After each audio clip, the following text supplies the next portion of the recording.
ने जाना कि कैसे एक बॉडी दूसरी बॉडी को अट्रैक्ट करती है, और साथ में हम लोगों ने ये भी जाना कि अट्रैक्शन की जो इलेक्ट्रोस्टैटिक की प्रॉपर्टी आती है बॉडी के अंदर, इलेक्ट्रिफिकेशन जो आता है वो ड्यू टू इलेक्ट्रॉन आता है। आज की क्लास में हम लोग ये जानेंगे कि कैरेक्टरिस्टिक ऑफ चार्ज क्या, what is the characteristic of charges, and in the characteristic of charges we firstly going to study about the types of charges. So there will be two types of charges. One is considered to be type 1, type A, and other is considered to be type B. These are the two types of charges. ये हम दो types के charges को देखते हैं। Charge हमारे पास कितने types के हैं? दो टाइप्स के चार्जेस। इन दोनों टाइप्स के चार्जेस को हम लोगों ने अपने सिंप्लिसिटी के टर्म्स में एक को नेगेटिव चार्ज और एक को पॉजिटिव चार्ज कहा, और उस सिंप्लिसिटी जो हम लोगों ने सिंप्लिसिटी कंसीडर करी, जो ये जाना कि चार्ज को क्यों हम नेगेटिव कहेंगे, क्यों हम पॉजिटिव कहेंगे, उसके बारे में थोड़ा सा जानते हैं। कि हम लोगों ने सबसे पहले टाइप ए और टाइप बी, अभी हम ये जान रहे हैं कि चार्जेस के कितने टाइप्स हैं? दो टाइप के। Second two types of charges. First is called A types and second is called B types. हमने इसके इन चार्जेस को लेके एक एक्सपेरिमेंट परफॉर्म किया। हमने टाइप ए के चार्ज को दो बॉडी, जो इन दो बॉडीज के ऊपर टाइप ए का चार्ज था उसको पास ले आए, तो हम लोगों ने देखा कि ये दोनों बॉडी एक दूसरे को रिपेल करती। साथ में जब हम लोगों ने इन्हीं दो बॉडीज के जिन दो के चार्ज टाइप बी के थे, उन दोनों को कांटेक्ट में ले आए, करीब ले आए, नॉट इन कांटेक्ट एक्चुअली, जब उनको करीब ले आए तो हम लोगों ने देखा उनके बीच में भी रिपल्सन हुआ। सो हम पहला एक एक्सपेरिमेंट परफॉर्म करें। हम लोग हमारे थ्योरीज के एक्सपेरिमेंट के थ्रू ये बात पता चला कि जब हम टू बॉडीज को लेते हैं, दोनों के ऊपर equal same magnitude same natures के चार्ज को इररिस्पेक्टिव ऑफ देयर मैग्नीट्यूड्स अगर हम प्लेस करते हैं तो दोनों बॉडीज के बीच में रिपल्सन होता है। ये हमने रिपल्सन को इंडिकेट किया है। और उसी तरीके से जब टाइप बी के चार्ज को टाइप बी के चार्ज के करीब ले आया जाता है, तो यहाँ पे भी हम क्या देखते हैं कि दोनों के दोनों चार्ज एक दूसरे को रिपेल करते हैं। तो हम लोगों ने थोड़ा सा इनसे एक प्रॉपर्टी जानी। साथ में जब हम लोग टाइप ए के चार्ज को टाइप बी के चार्ज के करीब ले आए, तो हम यहाँ पे ऑब्जर्व करें कि इन दोनों के बीच में अब रिपल्सन नहीं, इन दोनों के बीच में अब क्या हुआ? अट्रैक्शन हुआ। सो ये इस एक्सपेरिमेंट के थ्रू, ये जो हम लोगों ने स्टेटमेंट लिखा है, इस स्टेटमेंट के थ्रू हम लोगों ने पाया क्या कि पहले तो ये जान गए कि there are two types of charges. साथ में हम लोगों ने ये देखा एंड द सेम चार्जेस, ये जो एक्सपेरिमेंट से जाना है, द सेम टाइप। सो पहली कैरेक्टरिस्टिक में हम लोगों ने क्या लिखा है? ये लिखा है कि there are two types of charges and the same types repel and different types attract. एक दूसरे को अट्रैक्ट करते हैं अगर दो डिफरेंट टाइप्स के चार्जेस हों, और एक दूसरे को रिपेल करते हैं अगर सेम टाइप के चार्जेस हों। सो जब हम इन दो टाइप्स के चार्जेस को, इसके बाद हम लोगों ने फिर से एक एक्सपेरिमेंट देखा, और इस एक्सपेरिमेंट में ये देखा कि जब हम टाइप ए एक बॉडी लेते हैं, उस बॉडी के ऊपर टाइप ए का चार्ज दे देते हैं, जिसका मैग्नीट्यूड हमने कंसीडर कर रखा है कि लेट इस चार्ज की मैग्नीट्यूड हम लोगों ने इस बॉडी के ऊपर जो चार्ज दिया है, इस बॉडी का मैग्नीट्यूड जो है चार्ज का, वो हम लोगों ने एक कांस्टेंट मैग्नीट्यूड लेट एक्स कह ले। और दूसरी एक बॉडी लेते हैं, इन दोनों बॉडीज के ऊपर हम लोगों ने चार्ज दिया। दूसरी बॉडीज के ऊपर कैसा चार्ज दिया? टाइप बी का चार्ज, दूसरे टाइप के चार्ज को दिया, और उसका भी मैग्नीट्यूड हम लोगों ने क्या कहा? मैग्नीट्यूड, इस बॉडी का मैग्नीट्यूड और इस बॉडी का मैग्नीट्यूड, दोनों बॉडी का मैग्नीट्यूड सेम है, बट डिफरेंस क्या है? इन दोनों की मैग्नीट्यूड इक्वल है, बट दोनों का नेचर कैसा है? एक टाइप ए का है और दूसरा टाइप बी का है। तो जब ये दो टाइप्स के चार्जेस को हम लोगों ने कंसीडर किया, और जब इन दोनों को हम फिर से कांटेक्ट में ले आते हैं, तो हम देखते क्या है कि इन दोनों बॉडीज के चार्जेस जो हुए, जैसे ही हम इन दोनों को कांटेक्ट में ले आए, the net charge of the body will be 0। तो हमारे दिमाग में ऐसी चीजें जानने, हम ये सोचने पे मजबूर हुए, हमारे दिमाग में इस तरह के कॉन्सेप्ट जनरेट हुए कि दो चार्ज देते हैं, दोनों के टाइप सेम हो, तो वो दोनों क्या करते हैं? एक दूसरे को रिपेल करते हैं। बट दो अगर अपोजिट टाइप के डिफरेंट टाइप्स के चार्जेस को ले लेते हैं तो अट्रैक्शन होता है। अब उस अट्रैक्शन में अगर हम दोनों की मैग्नीट्यूड सेम ले लें तब भी अट्रैक्शन होगा, और अगर उसको हम कांटेक्ट में लगा देते हैं तो नेट चार्ज क्या हो जाएगा? 0। तो हम ऐसा कह सकते हैं कि पहले बॉडी का चार्ज क्या था? x, दूसरी बॉडी का चार्ज क्या था? x। जब इन दोनों को हम लोगों ने कांटेक्ट कराया तो चार्ज कितने हो गए? 0। तो ये कैसे होगा?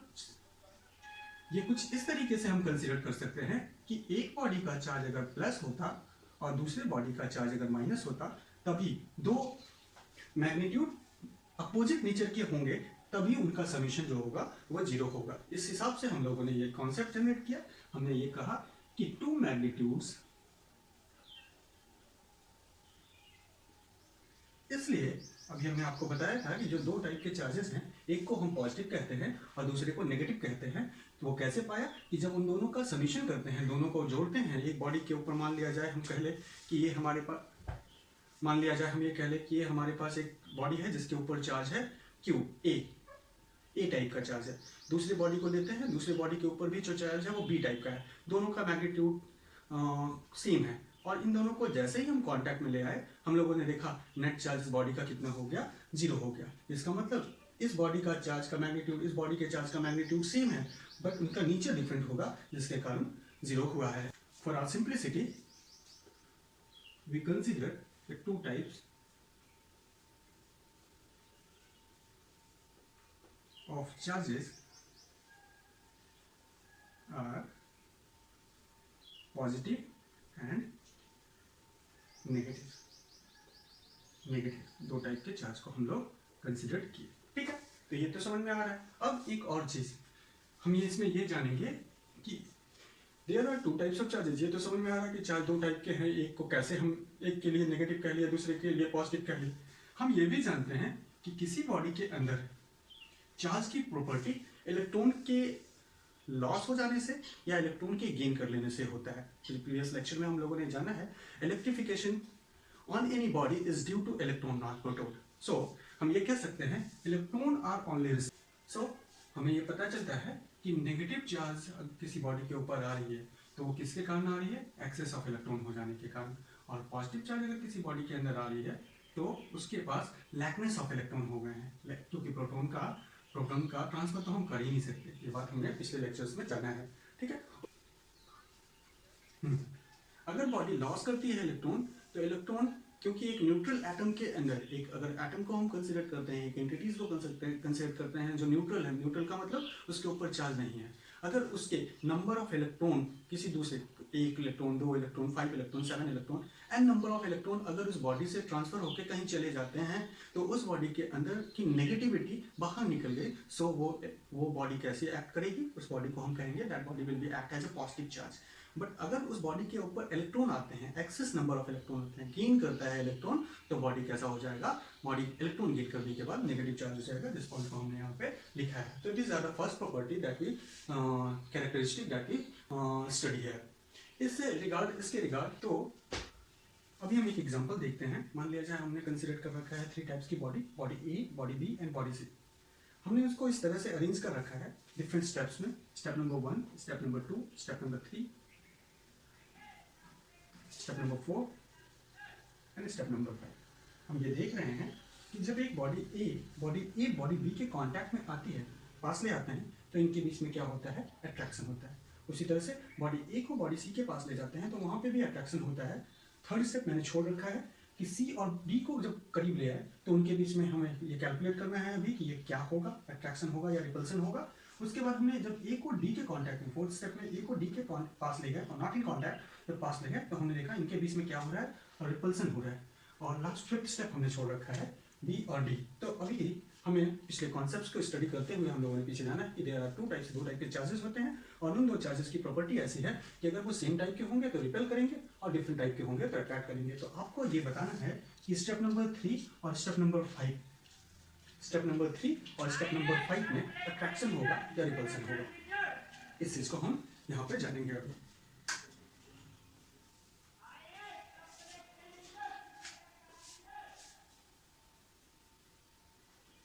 चलो, तो फिर हम ये जानते हैं कि पहले हम लोगों ने देखा ए और बी के पास आने से, जब ये दोनों के दोनों एक दूसरे के पास आए, ए टाइप की बॉडी और बी टाइप की बॉडी, तो इन दोनों के बीच में अट्रैक्शन हुआ। अट्रैक्शन होने का मतलब कि अगर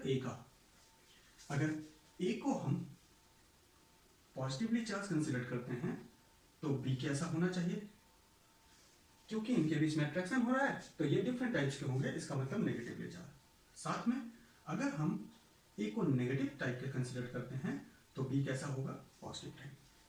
thereafter ए को जब सी के कांटेक्ट में लाए, अब हमें सी का नेचर देखना है, सी के नेचर में देखना है, तो ए अगर हम कंसिडर कर रखे हैं पॉजिटिव, तो सी उसकी तरफ अट्रैक्ट हो रहा है, इसका मतलब सी का नेचर पॉजिटिव नहीं नेगेटिव होगा। क्यों?